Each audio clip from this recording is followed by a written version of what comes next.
Aclaremos esto. Yo no soy un maestro.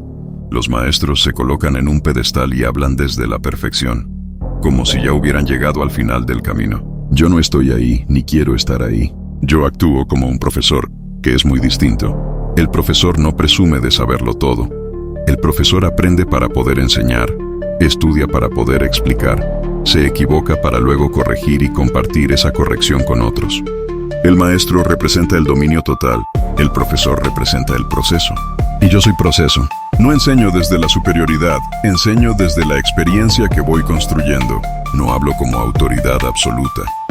Hablo como alguien que piensa, que analiza, que observa y luego transmite lo que entendió. Yo no soy el que ya sabe, soy el que aprende y comparte. Eso es actuar como profesor sin llamarme maestro.